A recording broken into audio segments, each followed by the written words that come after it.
Assalamualaikum warahmatullahi wabarakatuh. Alhamdulillahi wa kafa. Wassalatu wassalamu ala sayyidina Muhammadinil Mustafa wa ala alihi wa sahbihi ahli sidki wal wafa. Amma ba'du, sahabat-sahabat sekalian yang saya hormati dan saya cintai, terlebih dahulu marilah sama-sama kita bersyukur kepada Allah Subhanahu.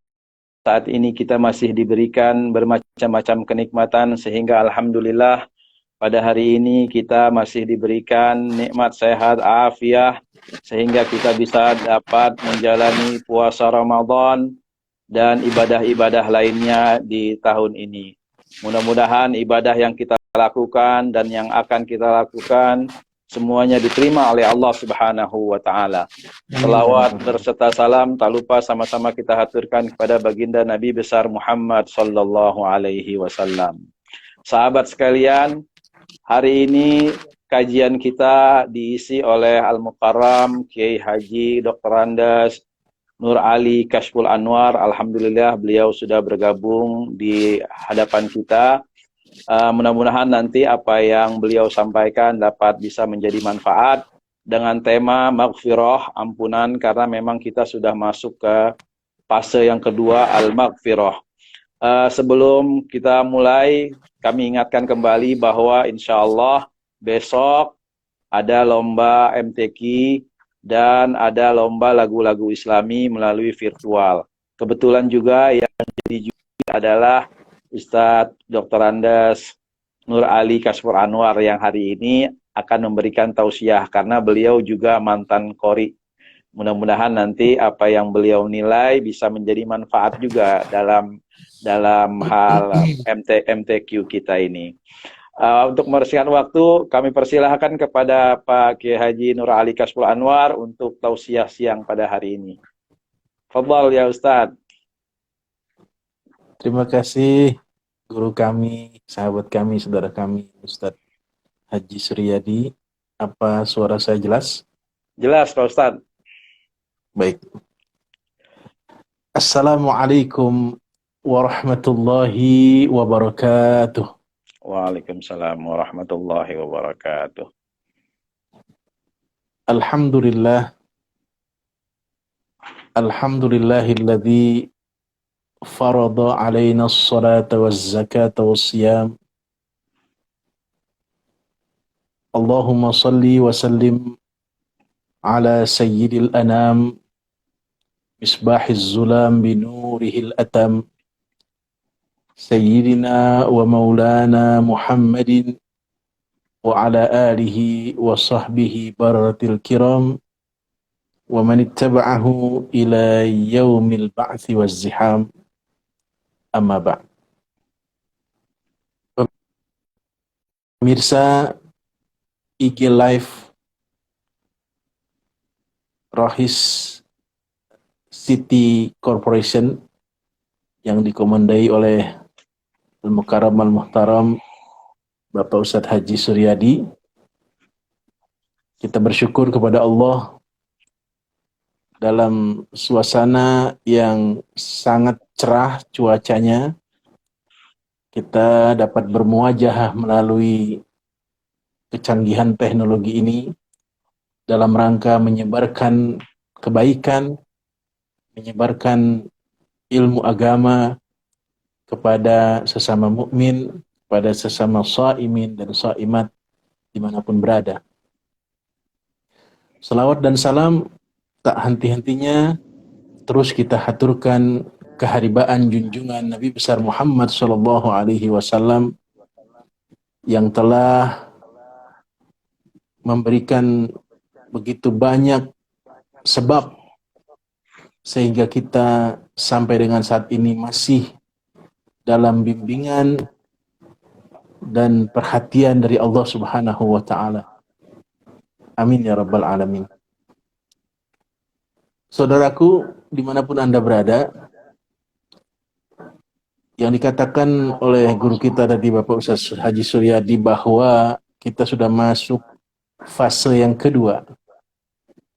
Sebagaimana sabda Rasulullah Ramadan itu dibagi 3 fase. Yang pertama itu adalah rahmah, fase yang kedua maghfirah, dan fase yang terakhir adalah itkum minan nar. Sekarang kita ada di fase yang kedua, yaitu fase maghfirah. Maghfirah itu berasal dari bahasa Arab, asal katanya ghafara. Ghafara itu bermakna satara. Apa itu satara? Menutup. Menutup supaya tidak terlihat. Menutup supaya seakan-akan tidak pernah ada. Seperti kita analogikan bahwa kita mempunyai uang, katakan 1 juta rupiah, uang itu kita taruh di atas meja, kemudian uang itu terlihat oleh kita, 1 juta, 1 gepok, kemudian uang itu kita tutup dengan sesuatu. Uang itu sebenarnya ada, tetap ada, tetapi tidak terlihat karena kita tutup dengan sesuatu. Kemudian orang yang tidak pernah tahu bahwa ada uang di balik sesuatu itu, dia tidak mengerti bahwa sebenarnya ada uang 1 juta. Kemudian dia bertanya, ada apa? Nggak ada apa-apa. Padahal kalau kita angkat benda yang kita tutup itu, ada uang di situ. Kira-kira itulah ilustrasi yang bisa saya sampaikan tentang dosa dan tentang ampunan Allah. Bahwa Allah dengan sifatnya yang maha pengampun sengaja menutup dosa kita dari pandangan manusia lain, dari pandangan makhluk lain. Tidak ada satu orang pun manusia yang tidak luput dari dosa dan kesalahan. Siapapun itu kecuali baginda Rasulullah Shallallahu Alaihi Wasallam. Beliau itu maksum. Beliau itu maksum, terlindungi, tercover oleh Allah, tidak pernah melakukan perbuatan dosa dan maksiat. Tidak punya kesalahan. Bahkan yang akan datang pun sudah disetting sedemikian rupa supaya beliau itu tidak tersesat dalam kesalahan. Karena memang beliau itu adalah maksum oleh Allah, dengan izin Allah tidak pernah melakukan dosa dan kesalahan. Bahkan untuk menyempurnakan sifat maksumnya itu, beliau sudah Allah lindungi sejak dari kakek, ayah bundanya lahir dari kakek dan neneknya, terus sampai dengan Nabi Allah Adam, terlindungi.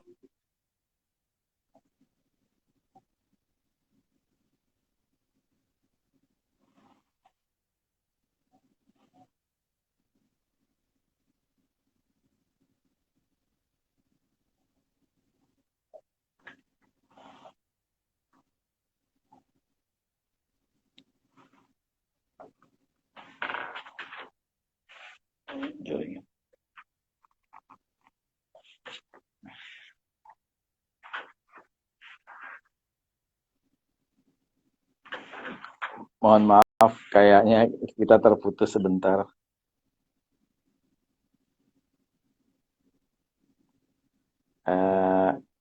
Kita akan bergabung kembali.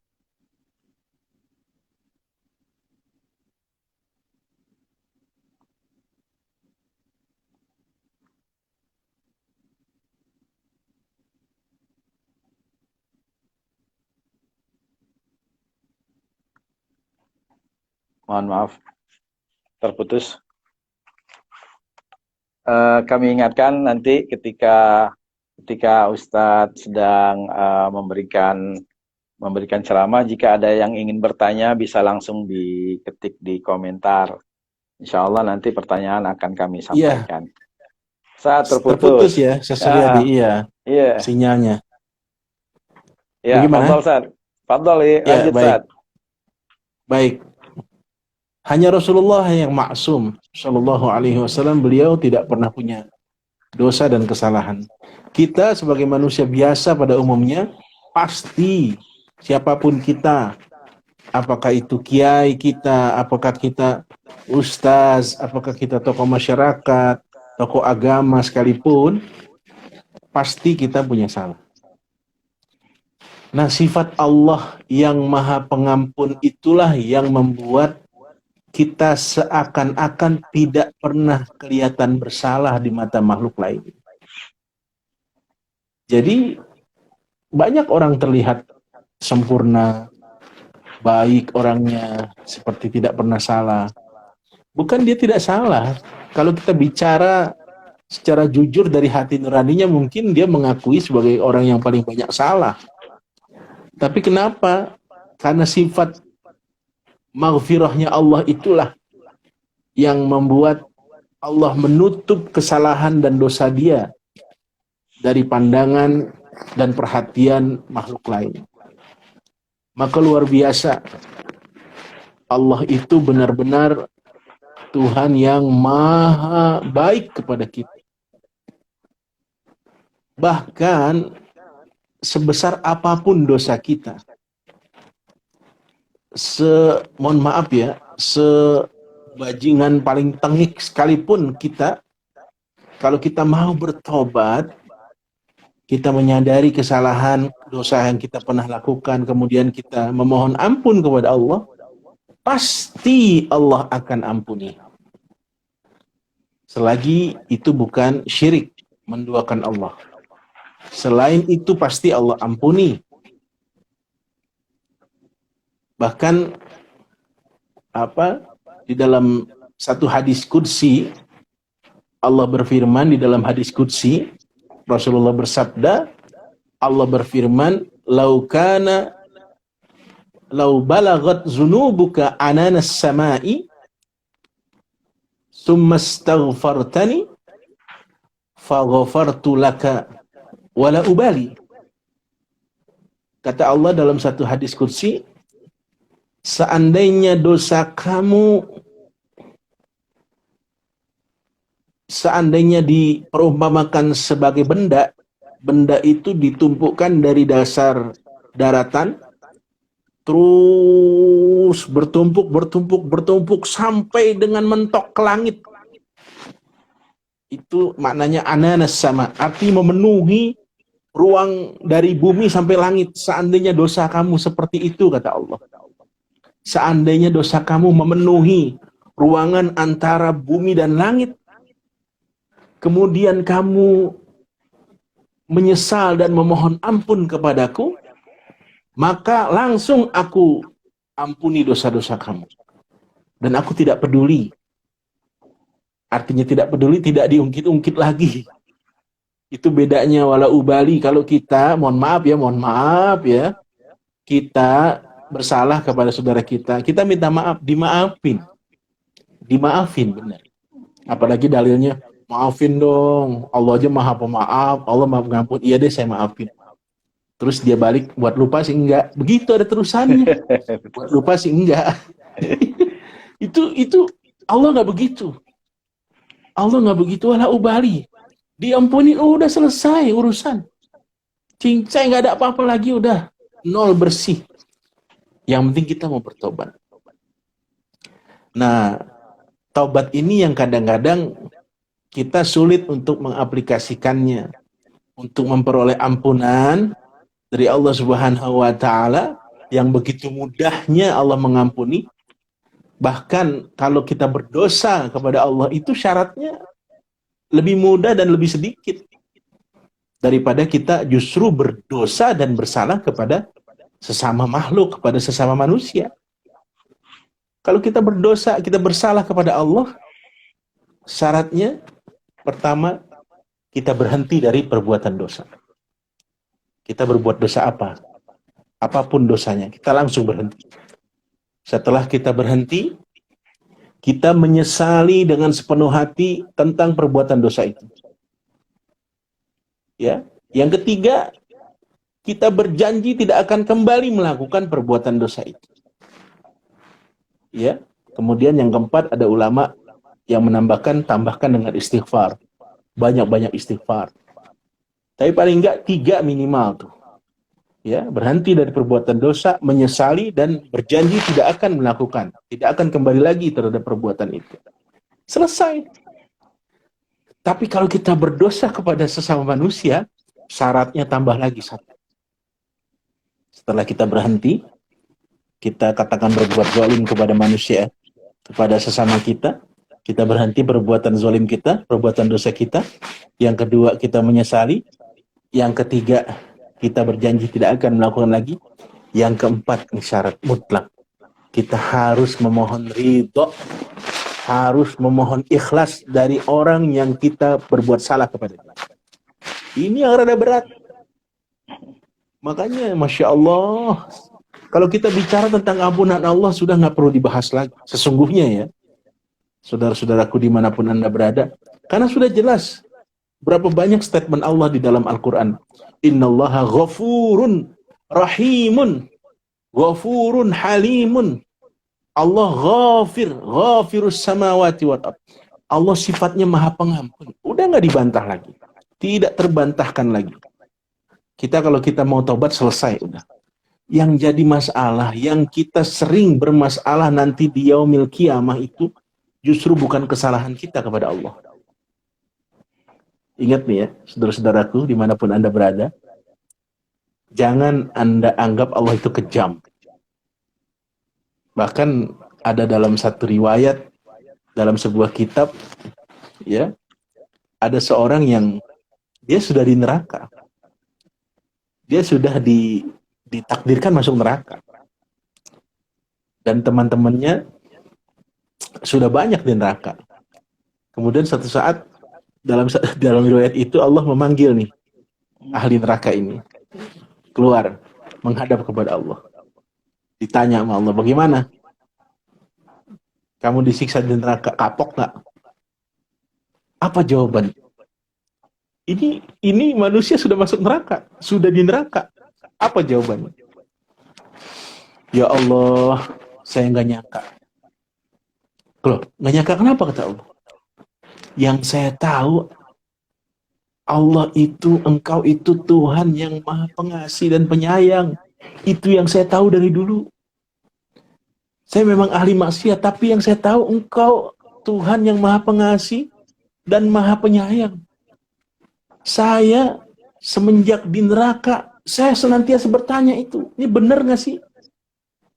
Dulu di dunia saya dengar Allah itu maha pengasih, maha penyayang, maha pengampun. Kok saya sekarang digebukin di neraka, disiksa habis-habisan di neraka. Hancur, dibikin lagi, hancur, dibikin lagi. Ini yang benar yang mana nih? Makanya begitu saya ada kesempatan, saya konfirmasi langsung. Ya Rabb, engkau kan Tuhan maha pengasih. Saya nggak nyangka aja engkau sekejam ini. Begitu ngomongnya. Kata Allah, hah? Ya udah, keluar, masuk surga. Masuk surga cuma gara-gara husnuzon sama Allah. Husnuzonnya nggak kelar-kelar, termasuk dia sudah di neraka, dia masih berhusnuzon. Masa iya sih Allah sekejam ini? Padahal dia ahli maksiat, tapi dia tahu bahwa Allah maha penyayang, Allah maha pengasih. Sampai nggak teganya, ya udah deh, yang begini mah udah nggak pantas masuk neraka, masuk surga aja deh. Begitu baiknya hatinya masih berprasangka baik kepada Allah. Itu urusan Allah mah gampang, yang penting kita punya prasangka baik kepada Allah. Kita taubat, kita bangun malam, apalagi bulan Ramadan, kita biasa bangun sebelum subuh. Kita manfaatkan gelar sejadah. Kita ambil wudhu, bersihkan baju kita. Kita menghadap kiblat, kita sholat 2 rakaat. Kita angkat tangan, ya Rab, ya ghafiruz zambi, ya Rab. Atau angkat tangan kita minta, ya ampuni aku, ampuni ini bulan baik ya Allah. Saya banyak dosa, saya banyak salah. Insya Allah dia. Kalau urusan dengan Allah, insya Allah. Kita harus baik, berprasangka baik. Allah pasti mengampuni. Yang penting syaratnya satu, jangan pernah mensekutukan Allah. Kalau sudah mensekutukan, sudah jelas kita hukumnya kafir atau murtad. Yang banyak menjadi sandungan kita nanti di yaumil qiyamah, justru dosa, kesalahan kita kepada sesama. Berat. Makanya barangkali perlu saya berikan satu ilustrasi cerita tentang perbuatan dosa yang mungkin orang yang melakukan sendiri tidak merasa ini satu perbuatan dosa. Ya, masih ada waktu ya, Ustaz Suryadi ya. Masih. Ini cerita setiap kali saya hadirkan saya selalu merinding. Ada seorang wanita, dia ini punya kelebihan juga sekaligus kelebihannya ini adalah kekurangan. Kelebihannya itu adalah kelebihan hasrat seksualnya. Seorang wanita ini katakanlah hypersex.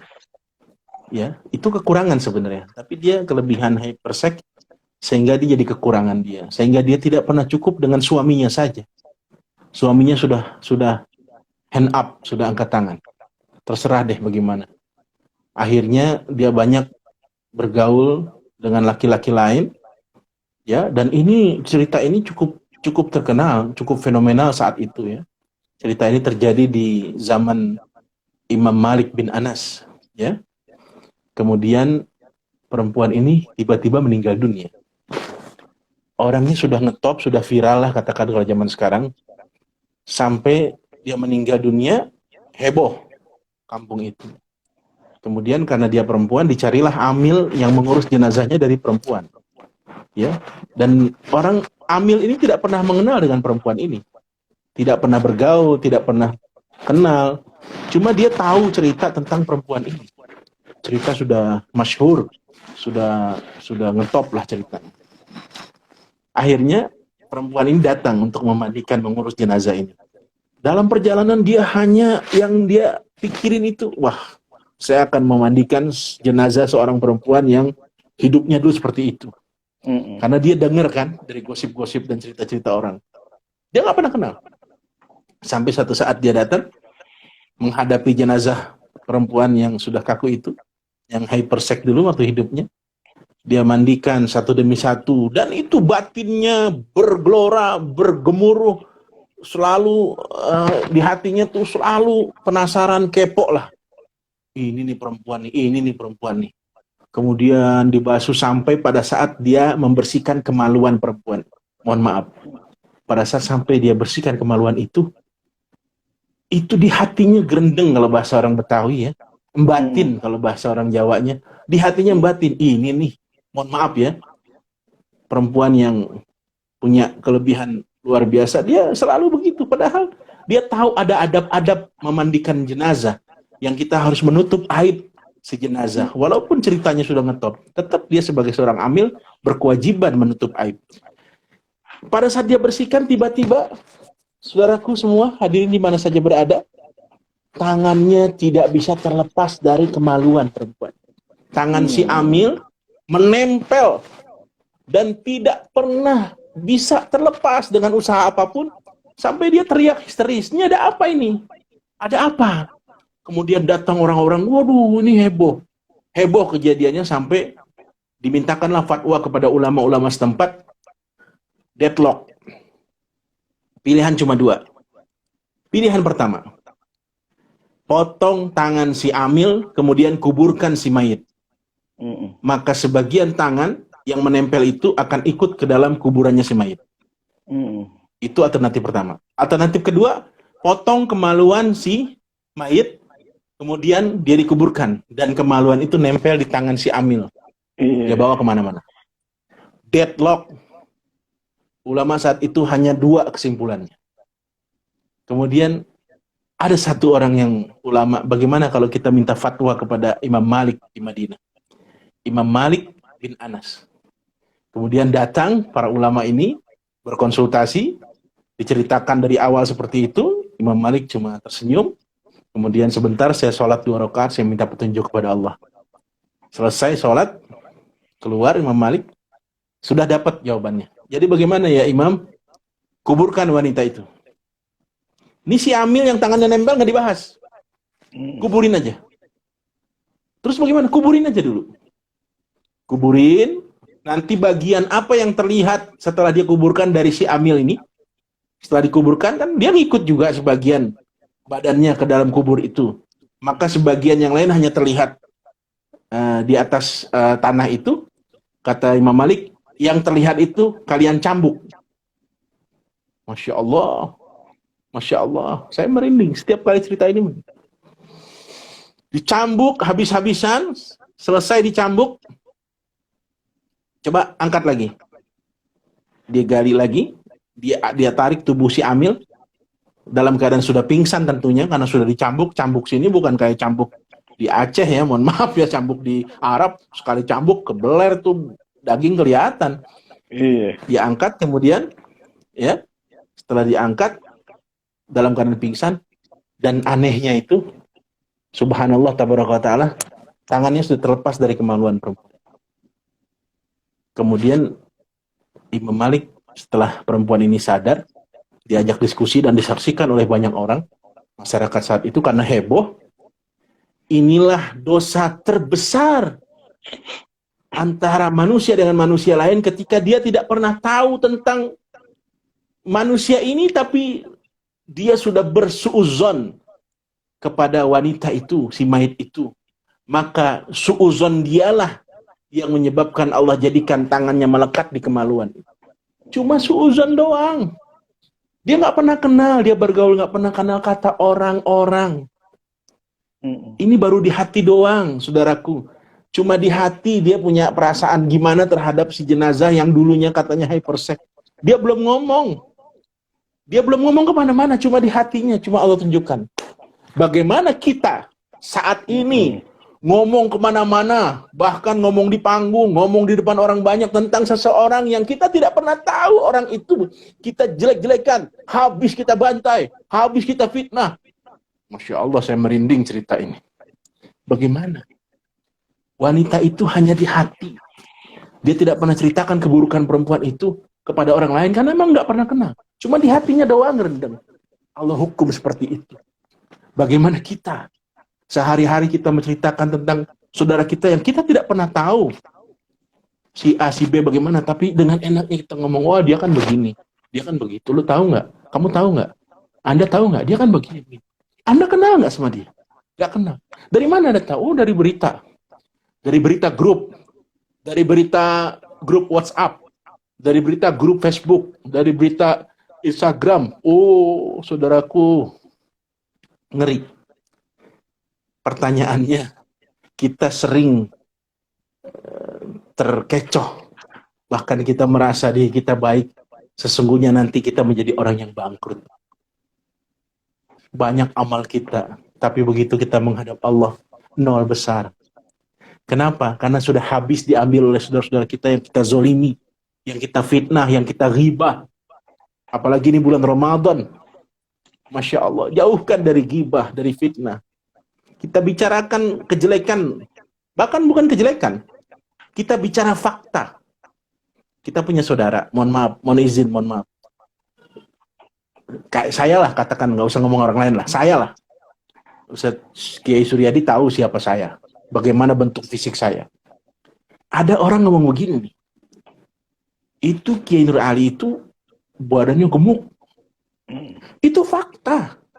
Fakta. Dan memang hasil survei terakhir dari LSI bahwa saya lah ustadz terbesar Jabotabek. Itu hasil survei. Hasil survei yang nggak pernah dirilis. Iya. Paling gemuk saya, hadirin sekalian saudaraku. Ya. Ustaz Suryadi tahu. Itu kan fakta. Ya, itu fakta. Seandainya ada orang bilang, Kiai Nur Ali itu gemuk orangnya. Itu dia sudah masuk ghibah. Padahal yang dibicarakan adalah realita, fakta. Tidak ada yang salah dengan pembicaraan itu, sesuai dengan apa yang ada. Realitanya seperti itu. Dia sudah berghibah terhadap saya. Kemudian ada orang bilang begini lagi, saudaraku. Kiai Nur Ali itu orangnya kurus. Badannya ramping, atletis. Orangnya ganteng banget. Itu fitnah. Kadang nggak sesuai. Iya, ganteng dari mana? Dari Hong Kong kan? Yang bilang ganteng cuma istri saya doang gitu kan? Ya Allah. Ada yang bilang, Kiai Nur Ali itu orangnya kurus, atletis badannya, orangnya ganteng, manis. Itu fitnah. Kenapa? Tidak sesuai dengan fakta dan realita. Artinya semua nggak benar. Kita mau bicara fakta, jatuhnya ghibah. kita mau bicara tidak fakta, jatuhnya fitnah. Maka bagaimana caranya? Kata Rasulullah, auliyasmut. Ya, man kana yu'minu billahi wal yaumil akhir falyakul khairan auliyasmut. Diam aja udah. Ada tetangga ngomong, lu tahu nggak? Anda tahu nggak? Saya lagi puasa. Pergi aja cari tempat lain. Itu jauh lebih baik dibandingkan Anda mengomentari hal yang Anda tidak pernah tahu. Apalagi itu menyangkut saudara Anda yang Anda tidak pernah kenal. Dia tidak kenal Anda tidak kenal dia. Oh, apalagi kemarin tuh pas pilpres, Masya Allah, subhanallah, tabarakallah. Siapa aja merasa dia kenal dengan calon tertentu, kemudian habis dia buka aibnya. Padahal belum tentu seperti itu. Yang jadi pertanyaan saya, andai kata salah satu di antara kita meninggal dunia, kita yang menyebarkan ghibah, menyebarkan fitnah meninggal dunia, atau orang itu yang kita gibahkan meninggal dunia, apakah selesai masalah kita? Tidak. Ini yang banyak kita tersandung masalah di akhirat. Ketika kita berdosa kepada sesama, salah satu sudah meninggal, kita tidak sempat meminta maaf. Gimana cara minta maafnya? Gimana cara minta maafnya? Maka urusan dunia, selesaikan dunia. Urusan dunia, selesaikan di dunia. Jangan sampai terbawa di akhirat. Karena sampai terbawa ke akhirat, selesai kita. Hitungannya beda, bro. Di dunia, satu. Di akhirat bisa jadi jutaan kali lipat. Maka selesai. Sebanyak apapun amal kita, akan selesai dengan satu ucapan kita yang menyakiti saudara kita. Masya Allah, tabarakallah. Saya rasa udah kepanjangan saya ngomong kayaknya nih. Ya. Ya. Mudah-mudahan bisa diterima dengan baik. Saya nggak ngerti apakah cocok gaya komunikasi saya seperti ini. Nyampur-nyampur gaya Betawi-Betawi dikit ya. Mudah-mudahan bisa diterima dan dipaham. Sudahlah, kata Allah sebagai penutup, wasari'u ila maghfiratin min rabbikum wa jannatin arduhas samawati wal ardu iddat lil muttaqin. Ya, kita nih puasa tujuan akhir jadi manusia yang muttaqin. La'allakum tattaqun. Di ayat ini wasari'u, bersegeralah kalian ya ila maghfiratin min rabbikum, kepada ampunan Allah. Udah nggak usah ditunda-tunda, segera minta ampun. Wa jannah, segera masuk surga. Kenapa? Surga itu buat orang yang bertakwa. Ya, surga itu hanya buat orang yang bertakwa. Nah, orang bertakwa adalah output dari Ramadan yang saat ini kita di dalamnya. Mudah-mudahan kita semua keluar dari Ramadan menjadi orang-orang hamba-hamba Allah yang muttaqin, yang bertakwa kepada Allah, takut melakukan perbuatan dosa, takut tidak melakukan perintah Allah, takut melanggar perintah Allah, dan takut melanggar larangan. Itu artinya takwa. Demikian Ustaz Suryadi. Terima kasih. Amin. Terima kasih Pak Kiai Haji Nur Ali Kasful Anwar yang sama-sama memberikan tausiah mengenai ampunan Allah Subhanahu wa taala. Memang manusia itu tak luput dari salah dan dosa, dan sebaik-baik daripada kesalahan dan dosa itu adalah minta ampun.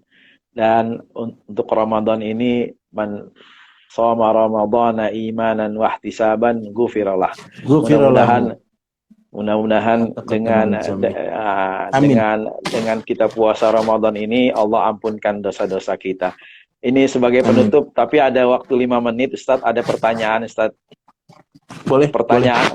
Pertanyaannya langsung saya gabung aja.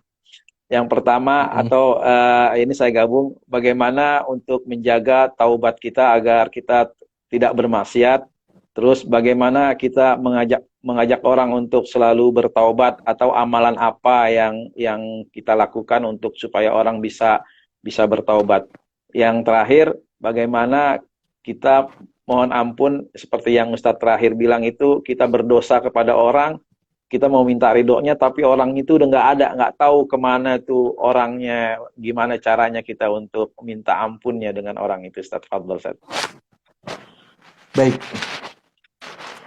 Yang pertama, bagaimana menjaga kestabilan ketakwaan kita, taubat kita. Ya, setelah kita bertobat, bagaimana cara mempertahankan? Inilah bulan Ramadan tempatnya kita latihan. Di bulan Ramadan inilah kita merasa diawasi oleh Allah. Dalam bahasa tasawufnya muraqabah. Kita merasakan Allah melihat kita, Allah memperhatikan kita detik demi detik. Inilah yang harus kita pertahankan untuk menjaga kestabilan taubat kita. Karena kalau kita merasa ada Allah di dalam diri kita, dalam hati kita, lebih dekat dari urat leher kita, maka mustahil kita akan kembali lagi kepada perbuatan dosa. Karena kita merasa diawasi. Ramadan ini atmosfernya begitu, ya. Kita nggak pernah tuh bikin sirup di rumah, walaupun di rumah sendirian, nggak ada orang, dan istri juga nggak bakal meriksa, sirup berkurang, nggak bakalan. Tapi kenapa kita nggak lakukan? Karena kita merasakan Allah mengawasi kita. Kita nggak pernah tuh jam kantor kita keluar masuk warteg yang pakai hordeng itu, yang ngitung orang yang melalui kakinya, ada 2 berarti orangnya 1, ada 4 orangnya 2. Kita nggak pernah masuk tuh. Kenapa? Karena kita malu Allah memperhatikan kita. Nah, atmosfer inilah, suasana kondisi yang seperti inilah yang kita harus pertahankan pada saat nanti di luar Ramadan untuk menjaga stabilitas taubat kita. Itu yang pertama. Yang kedua, bagaimana cara mengajak orang untuk berbuat atau bertobat kepada Allah? Ingat bahwa taufik dan hidayah itu hak prerogatif Allah, bukan kita punya. Saya ulang ya. Taufik dan hidayah itu hak prerogatif Allah. Bahkan Rasulullah pun tidak punya hak untuk itu. Ya, bagaimana beliau tidak bisa menjadikan pamannya beriman kepada Allah. Ya, innaka lam tahdi man ahbabta walakinallaha yahdi man yasha. Ya Muhammad, engkau tidak bisa memberikan hidayah kepada siapapun yang kamu sukai, yang kamu cintai. Tetapi Allah bisa memberikan kepada siapa aja sekehendak Allah. Apalagi kita, bukan siapa-siapa. Jadi bagaimana caranya? Cukup kita mengajak. Saudaraku, ayo dong tobat mumpung Ramadan. Udah selesai. Yang penting kita sudah selesai mengajak. Perkara dia nanti masih melawan, itu urusan dia kepada Allah. Kita nggak usah kepo. Terus orang lagi ngapain kita ikut tangannya, kita borgol. Wah, nanti malah kita yang kena hukum, dilaporin ke polisi, melakukan perbuatan tidak menyenangkan. Jadi repot urusannya. Udah kita ngajak, udah selesai. Itu ya. Tugas kita hanya mengajak.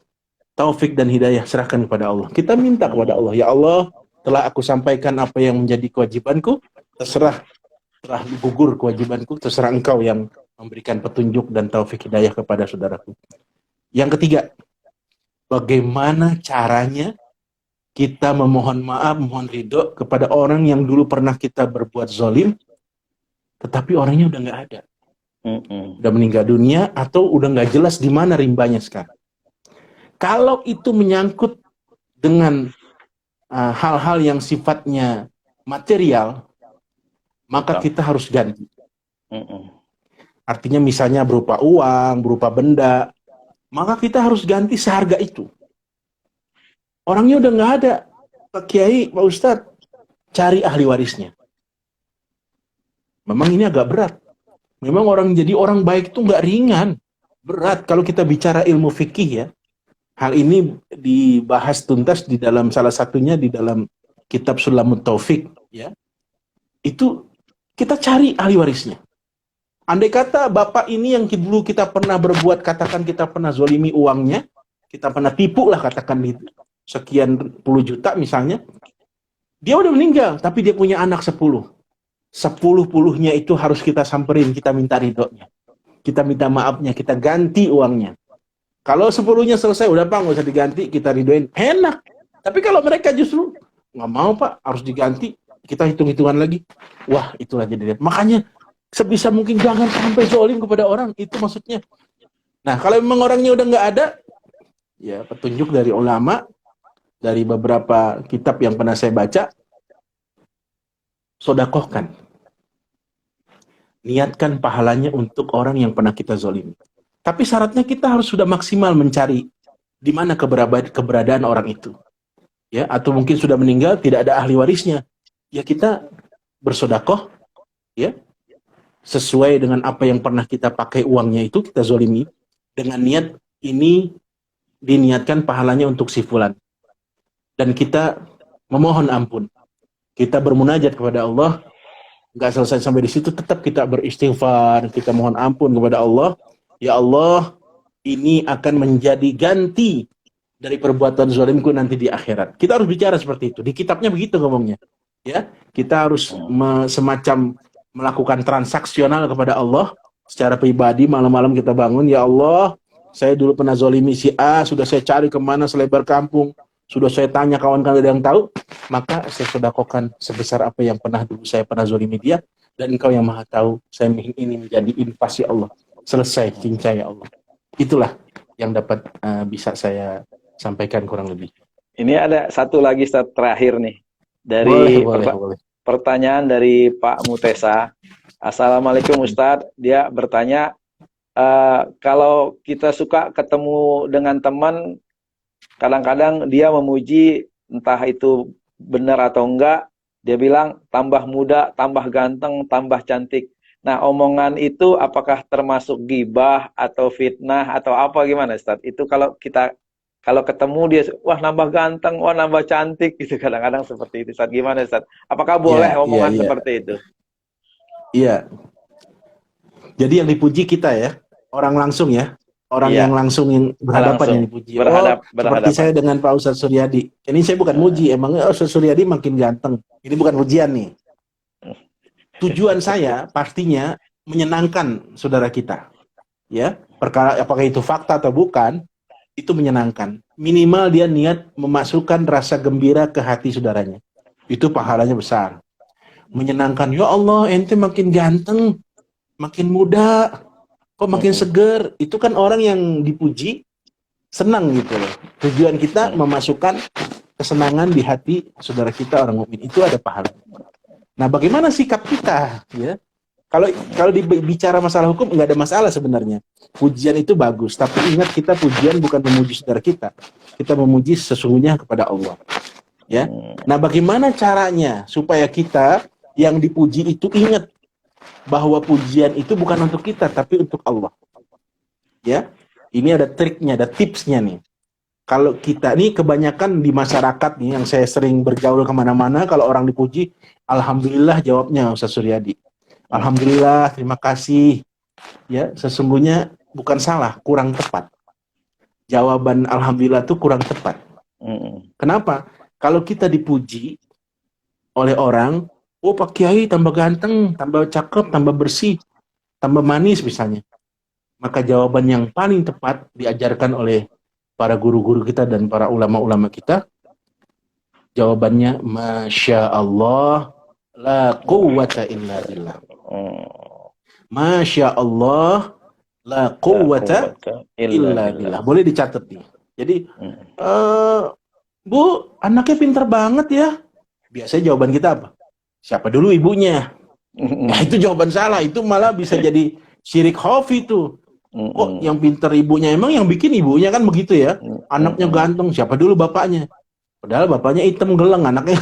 Jadi kadang-kadang kita suka lupa, walaupun mungkin kita bercanda ya. Tapi sebaiknya itu dihindarkanlah. Jadi setiap pujian yang datang kepada kita, anak kita, keluarga kita, maka buru-buru ucapkan Masya Allah, la quwwata illa billah. Pertama kita ingat bahwa ini semua buatan Allah, ini semua ciptaan Allah, kita tidak punya kuasa apapun terhadap apa yang dipuji oleh saudara kita.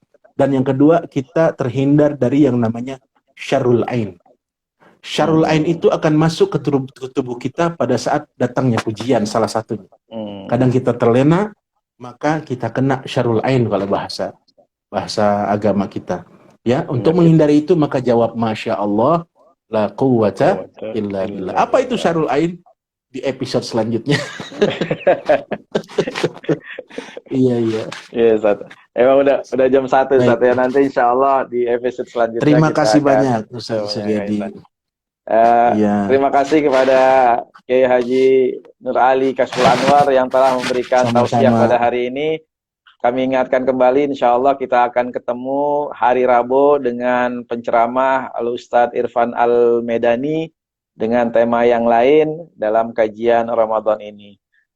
Kita akhiri dan saya ingatkan kembali, insya Allah kami dari Panitia Rohij Istiqomah akan mengumpulkan dana untuk disumbangkan ke anak-anak yatim. Target dari yang kita kumpulkan adalah 250 anak yatim. masing-masing yatim kita akan berikan 200.000. Jadi kami mohon kepada teman-teman sekalian untuk bisa ikut berpartisipasi dalam pengumpulan dana-dana yatim. Dan juga nih Ustadz Kasful Anwar nih sedang membangun majelis taklim nih beliau. Kalau ada teman-teman juga yang ingin menyumbang atau mendonasikan untuk pembangunan pesantren beliau atau majelis taklim Guru Salma namanya, boleh menghubungi Ustadz Nur Ali Kasful Anwar. Kita tutup aja dengan pembacaan doa Ustadz singkat. Mudah-mudahan doa ini menjadi ijabah untuk kita sekalian. Fadhal Ustadz. Baik, sebelum baca doa, saya pertegas yang tadi itu penting kayaknya. Saya malah kelupaan. Ya, di bulan Ramadan ini, terima kasih Ustaz Riyadi mengingatkan. Mari kita berlomba-lomba untuk beramal, karena amal kita dilipat gandakan. Dan kebetulan saya, betul kata Ustaz Riyadi, lagi membangun. Jadi barangkali ada teman-teman, saudaraku dari Citikop atau dari yang lainnya, bisa DM saya di IG saya. Kalau mungkin ada rezeki lebih, silakan nanti saya kirimkan nomor rekening atas nama yayasan, bukan atas nama pribadi saya. Mari kita angkat tangan, kita bermunajat kepada Allah. Kita yakini bahwa kita adalah hamba-hamba Allah yang selalu tidak pernah luput dari dosa dan kesalahan. Pasti itu, siapapun kita. Maka kita bermohon kepada Allah. Di fase yang kedua ini, fase yang penuh dengan maghfirah, kita mohonkan agar Allah kiranya sudi mengampuni dosa-dosa dan kesalahan kita. Amin. Ala hadhihi niyah wa ala kulli niyatin salihah. Al-Fatihah. A'udzubillahi minasyaitonirrajim. Bismillahirrahmanirrahim. Alhamdulillahirabbil alamin. Arrahmanirrahim. Maliki yaumiddin. Iyyaka na'budu wa iyyaka nasta'in. Ihdinas siratal mustaqim.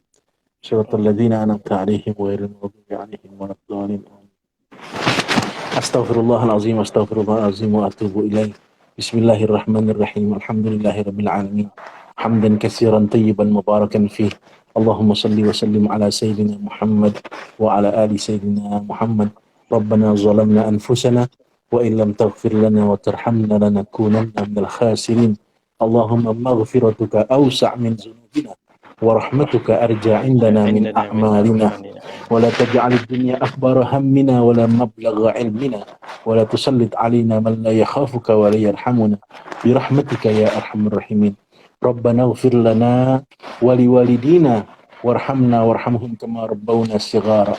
Rabbana atina min ladunka rahmatan wa hayyi' lana min amrina rasyada. Rabbana taqabbal minna salatana wa siyamana wa qiyamana wa ruku'ana wa sujudana wa ta'abbudana wa tadarru'ana wa tammim lana taqsirana ya Allah ya Allah ya arhamar rahimin. Rabbana atina fid dunya hasanah wa fil akhirati hasanatan wa qina adzaban nar wa adkhilnal jannata ma'al abrar ya aziz ya ghaffar ya rabbal alamin. Wa sallallahu ala sayyidina Muhammadin nabiyil ummi wa ala alihi wa sahbihi wa sallam walhamdulillahi rabbil alamin. Amin amin. Terima kasih. Terima kasih Sahabat-sahabat sekalian, sampai ketemu lagi. Kami mohon maaf atas segala kekurangan. Hadanallahu wa iyyakum ajma'in. Wassalamualaikum warahmatullahi wabarakatuh. Terima kasih Ustaz. Waalaikumsalam warahmatullahi wabarakatuh. Terima kasih.